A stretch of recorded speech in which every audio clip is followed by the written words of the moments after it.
চোখের সামনে ঠিক এইভাবে তীর ধনুক তাক করে রাখা কোনো একটি শিকারীকে যদি আপনি প্রশ্ন করে থাকেন, শিকারী তুমি তোমার ধনুকের সামনে কি দেখতে পাচ্ছ? শিকারী আপনাকে একটি উত্তরই দিবে, আমি পাখি দেখতে পাচ্ছি। শিকারীকে যদি আবার প্রশ্ন করা হয়, তুমি ভালো করে দেখো, তুমি তোমার ধনুকের সামনে কি দেখতে পাচ্ছ? শিকারী বারবার আপনাকে একটি উত্তরই দিবে, আমি পাখি দেখতে পাচ্ছি, পাখি দেখতে পাচ্ছি, পাখিই দেখতে পাচ্ছি। কারণ আমি একজন শিকারী। আমার ধনুকের সামনে পাখি ছাড়া বিকল্প কোনো কিছু দেখার সুযোগ এই মুহূর্তে নেই। বন্ধুগণ, কথা বলছিলাম আমার আদমদীঘি উপজেলার সমস্ত এসএসসি পরীক্ষার্থীদেরকে নিয়ে, যারা সবেমাত্র তাদের এসএসসি পরীক্ষাটি শেষ করে এসেছেন। আজকে যদি আদমদীঘি উপজেলার প্রায় 4000 স্টুডেন্ট এসএসসি পরীক্ষা দিয়ে থাকে, আমাদেরকে গুনতে হবে টোটাল স্টুডেন্ট ছিল 12,000। আর সেই 12,000-এর বাকি 8,000 হচ্ছে তাদের পিতামাতা, যারা ঠিক এই 15টি বছর ধরে এইভাবে একটি নির্দিষ্ট লক্ষ্যে আপনাকে পৌঁছানোর জন্য তীর ধনুক তাক করে দাঁড়িয়েছিল।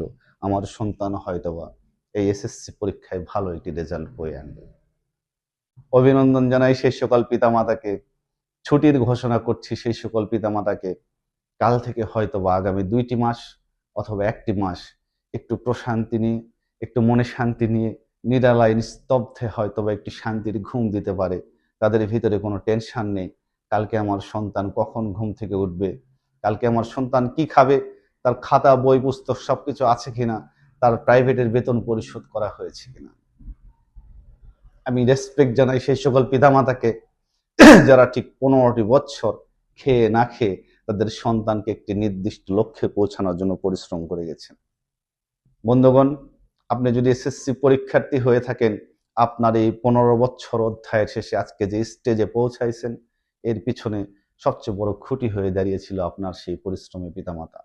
সম্মান করতে শিখুন সে সকল পিতামাতাকে, বেদবি থেকে বিরত থাকুন, তাদের কথাগুলো অন্তরে নেওয়ার চেষ্টা করুন, সেই সকল পিতামাতার ইগোগুলোকে বোঝার চেষ্টা করুন।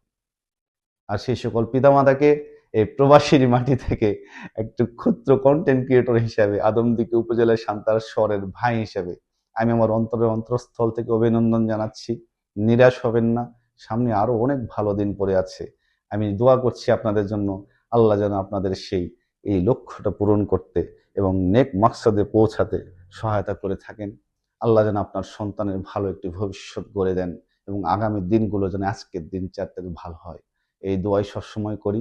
আর আপনার ঘরে যদি কোনো একটি স্টুডেন্ট থেকে থাকে, হোক সেটা এসএসসি বা নন এসএসসি অথবা যে কোনো পর্যায়ে অধ্যয়নরত স্টুডেন্ট, যদি আমার এই ভিডিওটি আপনার চোখে পড়ে, অন্তত ভিডিওটি শেয়ার করে আপনার মায়ের কান পর্যন্ত পৌঁছানোর চেষ্টা করবেন।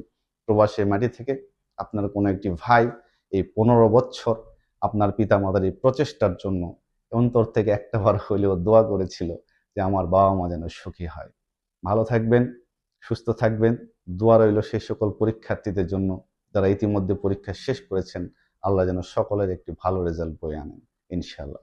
আল্লাহ হাফেজ।